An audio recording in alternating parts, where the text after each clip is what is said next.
America? Here is a record of it to judge for yourself. City streets, pounded by ever-increasing traffic, are modernized, resurfaced, thousands of blocks which mean huge savings in local tax money. Vital to the communities which they serve are the thousands of miles of highways, constructed and improved by the Works program. The need for first-class highways grows constantly as the automobile and the motor truck become increasingly important in both city and rural commerce.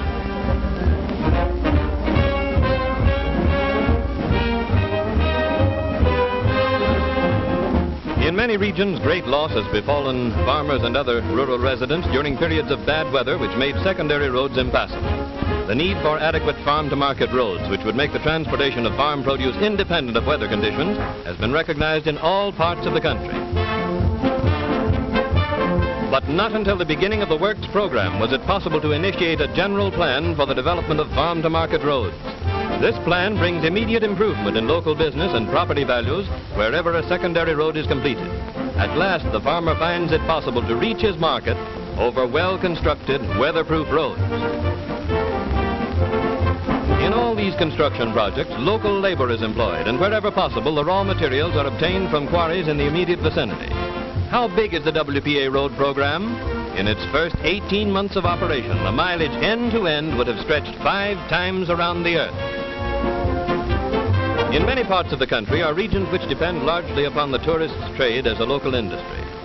Areas of great scenic beauty have been made available to thousands of visitors through the development of systems of roads in national and state parks and at other centers of attraction for tourists.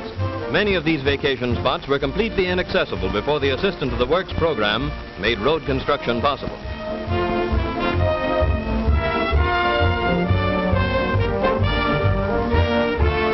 The welfare of the community served by a new construction project is always the first consideration, and plans are laid not only for the present, but for the more demanding future. In the field of public health, many important and permanent improvements have been undertaken. The water resources of thousands of cities and towns have been expanded by the construction of reservoirs and water supply systems, ensuring an adequate supply of water for the community's needs for many years to come.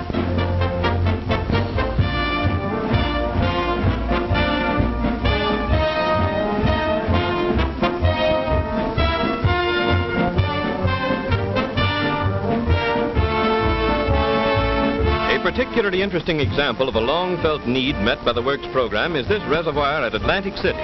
Although this resort entertains millions of visitors every year, it never has had an adequate water supply until this reservoir was built.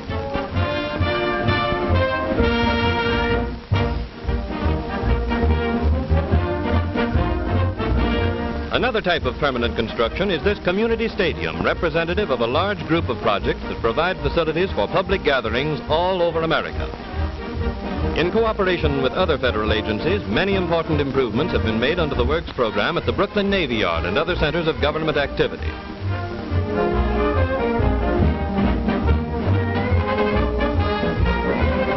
As an aid to traffic, hundreds of new bridges have been completed, designed to withstand high waters and the pounding of heavy loads. Thousands of other bridges have been repaired and made safe. Many cities have been freed from the peril of disease by the provision of modern, scientifically correct sewage systems, which often replace antiquated systems entirely inadequate for the needs of the community. Developments such as these are always undertaken with the cooperation of the public health agencies serving each locality, and the projects are carried out under the supervision of competent sanitary engineers.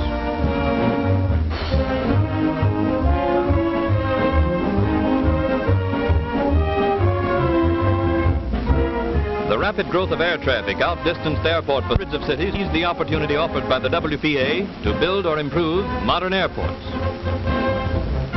One of the busiest of all airports is at Newark.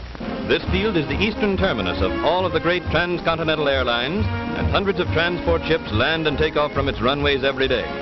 At Newark, as at a great many other cities, the Works program has provided jobs for thousands of workers in the improvement of existing facilities and in new construction. At Cleveland, great industrial center, emergency work built an immense landing mat, the largest single piece of paving in the world. At Detroit, both construction and improvements were completed. Second largest of American cities and first in transportation is Chicago, where an extensive program of airport improvements have given the city adequate air terminal facilities. Philadelphia is third among our cities in population, yet this Pennsylvania metropolis has never had its own airport. Passengers bound for Philadelphia by air have been forced to land in another city, in fact in another state. Not until the Great Works program became a reality was it possible to begin the construction of this air terminal on the site of the Pathé Island shipyards. The increase in air transportation has also made necessary the development of hundreds of emergency landing fields along the regular flying routes. Frequently the need for these fields is greatest where the work of preparation is most difficult. But safety in passenger transport requires the clearing of fields at frequent intervals. In the larger cities where the concentration of population is greatest, slum clearance projects have been undertaken. In some areas, new modern housing developments will be erected, providing better living conditions for workers in the low-income groups.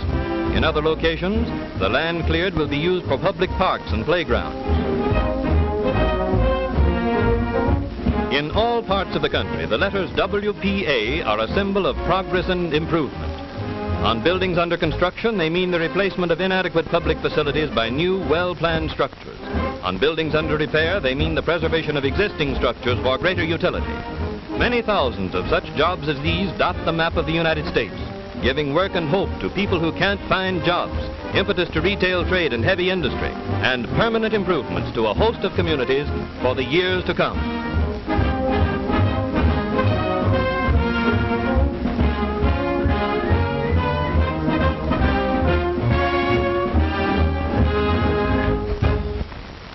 Not only was it necessary to find employment for workers accustomed to manual labor, but also there was need to employ others whose training and experience fitted them for professional and other skilled work. For these so-called white-collar workers, each community had to plan jobs which would utilize and preserve their skill and training. And above all, the work must be useful, a real contribution to the welfare of the community.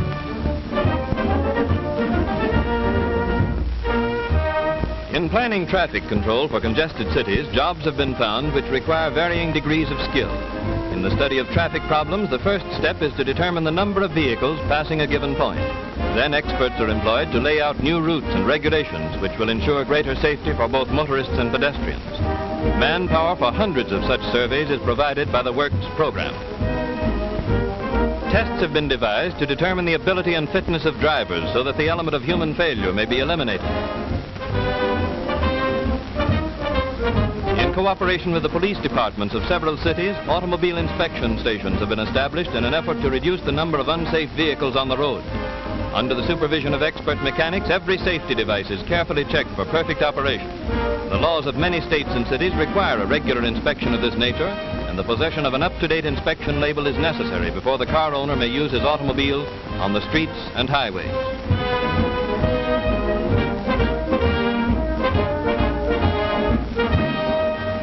Another example of useful employment is found in the sewing rooms operated by the Works program in practically every city in the country.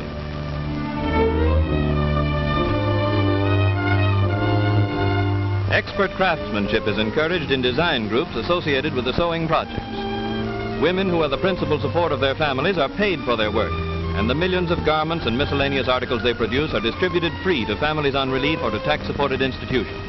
For some of the women who work in these sewing rooms, the training and practical experience they receive will not only make them better housewives, but it may also open up avenues to a permanent source of income.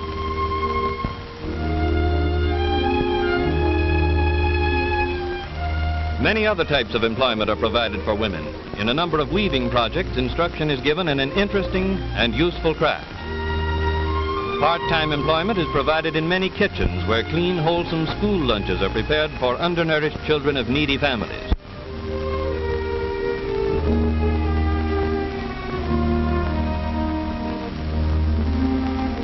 In libraries and schools, skilled workers are employed in repairing and rebinding millions of books.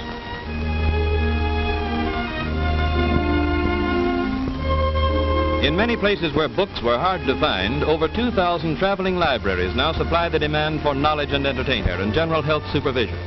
No other medical assistance of this nature is available. The nursing projects bring health and happiness where formerly death and misery were all too common.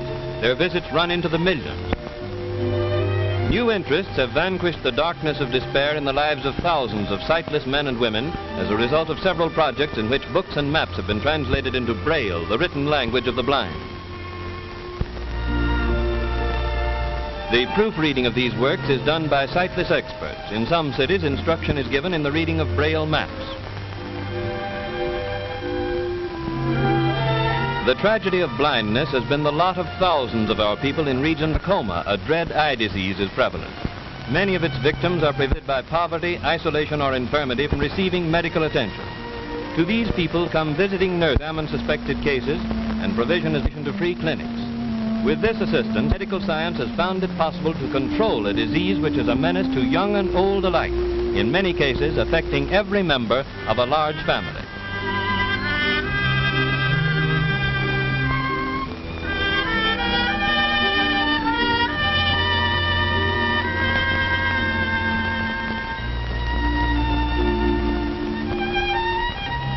Needless to say, the staff necessary to maintain this important service is recruited from the trained workers of the regions concerned. And again, useful employment is combined with an enterprise of great and immediate value to the community. Everyone is familiar with the fine work being done by the famous Warm Springs Foundation in the cure of children crippled by infantile paralysis. To thousands who would otherwise be hopeless cripples for the rest of their lives has been given the chance to overcome their handicaps. Much of the success of the treatment given at Warm Springs and elsewhere depends upon the existence of therapeutic pools, in which patients may gradually recover the use of their muscles through exercise made easier by the support of warm water. In many parts of the country, WPA labor has constructed pools such as these, and trained WPA workers make up the staffs which assist in the medical treatment.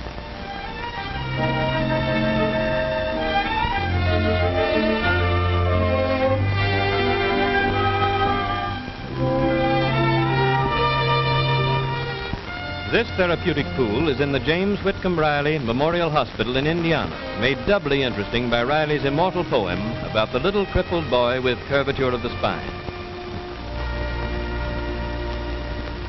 In hundreds of cities, the Works program safeguards the health of many thousands of normal children of preschool age. In nursery schools, the children of needy and working mothers are provided with the best of care and medical supervision. Projects which are part of a broad educational program in which the WPA has helped millions of children and adults. Supervised play activities and preschool training under competent instructors removed from the relief roles are part of the schedule at each of these nursery schools. Meals are provided for the youngsters, and plenty of health-building milk and orange juice is consumed during the mid-morning and mid-afternoon luncheons. The food is prepared under the supervision of dietitians, and at all times a careful check of the health and development of the children is maintained.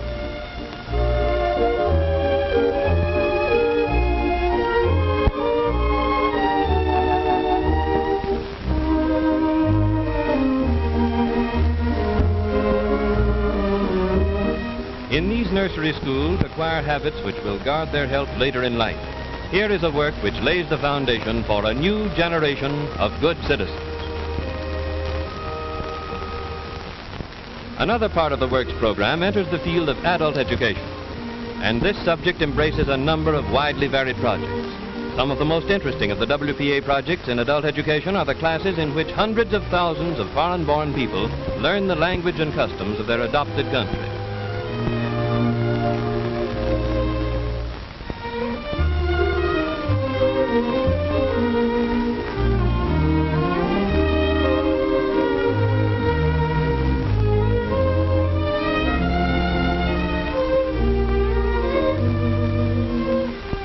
Vocational training projects are another branch of the adult education program.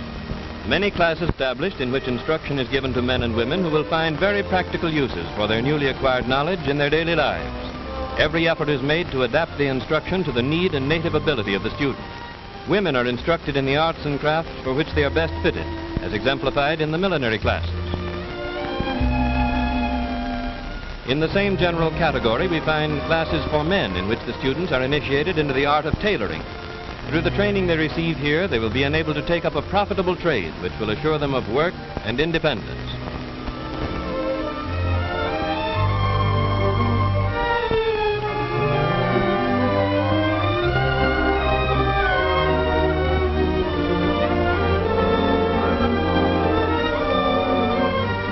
A project which combines rehabilitation and education is found in the many household training classes operated by the WPA.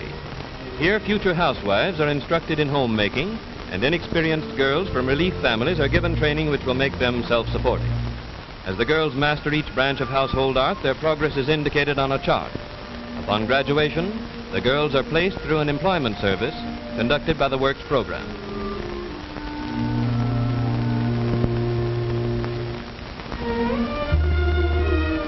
To the young people of the nation, eager in their quest of knowledge, the Works program, in cooperation with the National Youth Administration, offers part-time employment to enable them to continue their education.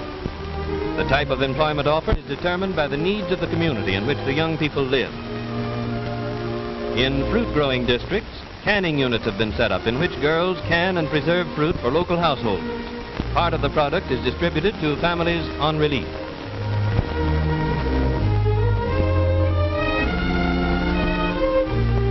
An interesting project in New England is that in which boys, many of them from seafaring families, are engaged in the catching and breeding of fish and the restocking of fishing grounds. As they cast their nets into the sea, the action symbolizes their search for education, security, the simple riches of life. And toward this objective, the normal heritage of every young American, the Works program offers them a helping hand.